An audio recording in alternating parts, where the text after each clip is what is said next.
Hi, my name's Phil. I like talking about politics, and in this video I'd like to discuss the publication last night of the first video footage of an illegal Tory lockdown party. This may be the first of many, as despite what some said and even hoped for last year, the issue is simply not going away until people feel it's been dealt with properly. But first, if you'd like to be notified of daily news and politics, please subscribe to the channel. So, Rishi Sunak can't catch a break, can he? His not at all remotely independent inquiry has now concluded that Sue Gray broke civil service rules, and the Sunday Telegraph and various Tory commentators are gamely trying to use the stitch-up to distract everyone from the raging Tory skipfire. Oh, but what happened? Yesterday evening, the Mirror published a story with a video of a lockdown party at Conservative Party headquarters, which was attended by two people who are being rewarded in Johnson's resignation honours list. Then, a little bit later last night, news emerged that another Tory MP was resigning immediately, meaning yet another tricky by-election for the Tories. And when I say a tricky by-election, I mean one they will probably lose. I mean, if there was any chance at all of people being interested in this Sue Gray thing, it's been obliterated by the party video at least. Bad luck, Rishi, mate. Better luck next time. But as for the Partygate video itself, it shows revelry for a lockdown party that was already known about. This photo of the Tory mayoral candidate Sean Bailey and others at Conservative headquarters December 2020, on the same day apparently when Matt Hancock, the then Health Secretary, had carried out a public appeal to observe lockdown rules very strictly because the virus was getting dangerously out of hand again. The photo alone clearly shows a breach of the rules. There is no way this was strictly necessary for the purposes of work. The Met Police investigated and looked at the photo and asked the people some questions, who knows what, and concluded, you can't really see anything wrong here. That was certainly a head scratcher, that they could conclude no rules were broken, until you remembered that the Met, of course, are as bent as a £2 note. But now this video footage. It even has someone asking why it's been filmed.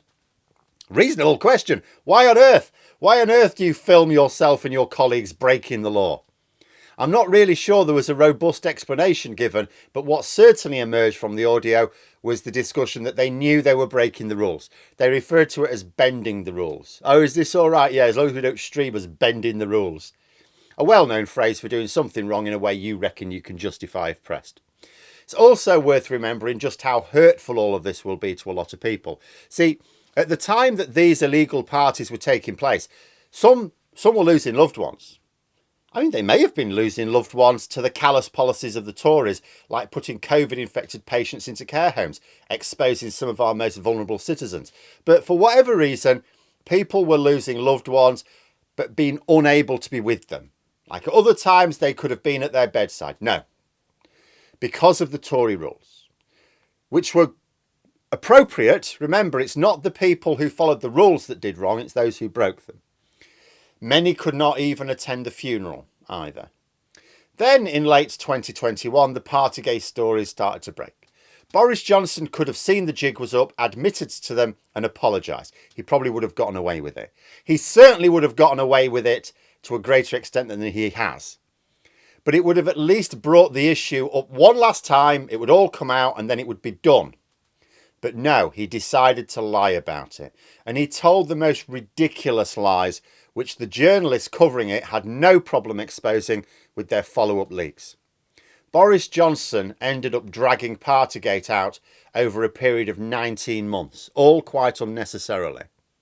And every time something else emerged, it will have brought back those memories and that feeling of betrayal for goodness knows how many people. Boris Johnson kept insisting, it'll all blow over, stick with me, it'll all blow over. No, it was never going to blow over. It's still not blowing over. Johnson's gone and it's still not blowing over.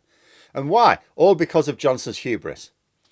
You know, it hasn't ended with the Privileges Committee report being published either. Johnson still maintains that nothing was done wrong or deliberately wrong, and he continues to try and cover things up. So more is going to emerge from the COVID inquiry, for example. And he could have had it all out in the open and done with it. And it seems more is going to keep emerging, of course, via leaks to the press. I mean, I can't imagine this is a last hurrah. And this is actually a tricky one for Rishi Sunak as well. See, some may have seen this video and be wondering, oh, when might we see some Downing Street party videos? I mean, I don't know, maybe later, maybe we won't at all. But this one is actually arguably a bigger problem for Sunak than any of the ones at Downing Street. Because if videos emerge of illegal Downing Street parties, as long as they're nothing to do with Sunak's side of the operation, then it'll all be pinned on Johnson. It's all down to his reckless office management culture. You know, it might be bad news for Simon Case, the one who's authored this Stitch Up a Sue Gray, because he'll probably be in some of them, or any of the senior officials still working there, but I don't think there's that many of them. Most of the key figures are now gone. And Sunak will not necessarily mind having their reputations trashed. Might make it harder for them to badmouth them in public.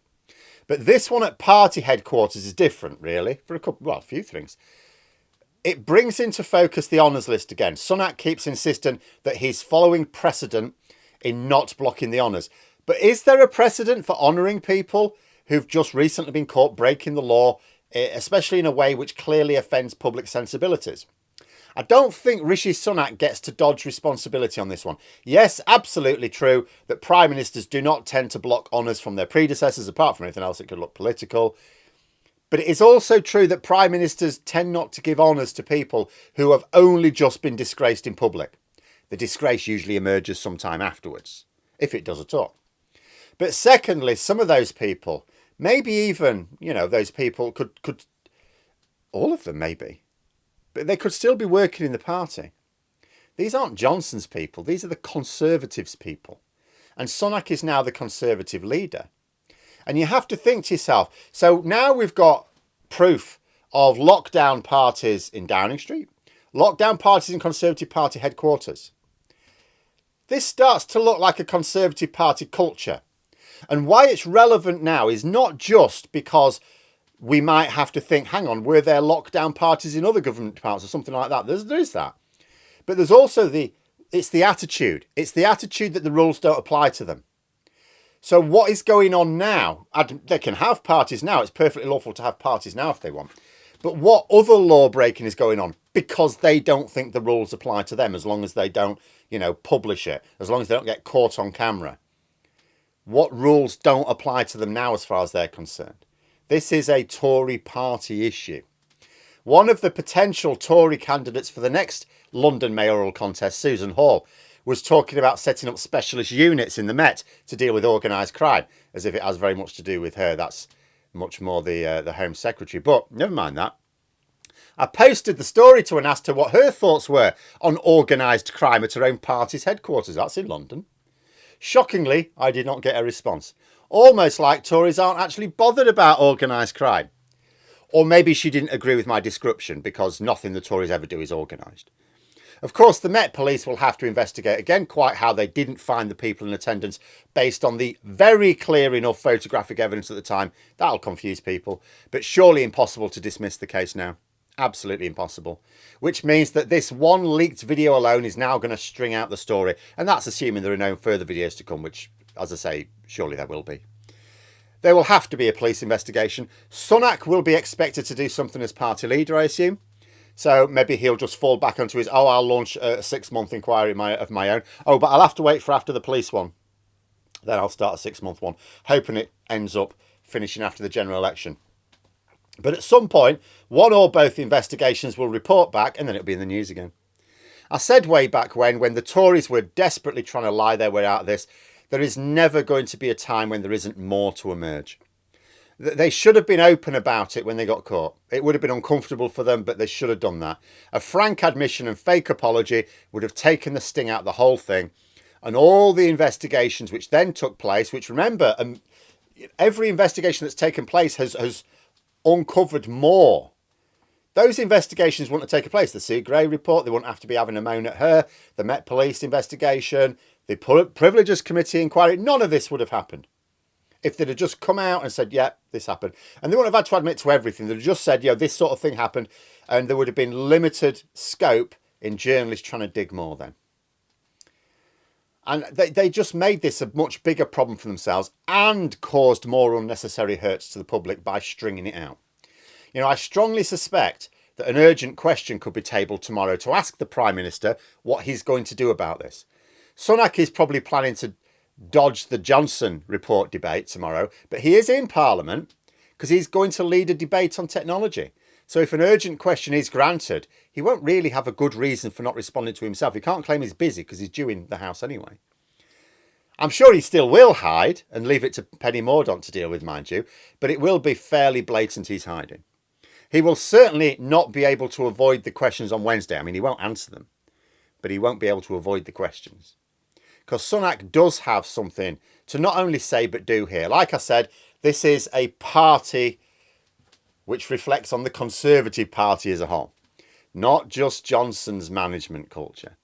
And after the witness statements published recently that said that staff in Downing Street had to behave when there were cameras about but could ignore the rules in other areas, and now this video, the public will reasonably be asking just how blatant was the law breaking at various levels of the party infrastructure. They may even see that the law breaking was blatant at both Downing Street and party headquarters, so might it not have been going on in other government departments as well? What will Sunak do to answer the question about just how deep this goes? Will he risk lying in Parliament against a leader of the opposition who's already trapped his predecessor LBW? He would be well advised to be wary of that. See, Starmer's not interested in pinning anything else to Boris Johnson. Johnson's gone, out of the picture, done, finished, ticked off. It is Sunak in his sights now. He ought to be careful. But there we are. Those are my thoughts. Let me know yours in the comments below. I hope you found the video interesting. If you did, please click the like button if you'd like to support the channel further, the join button for memberships, and until next time, I'll see you later.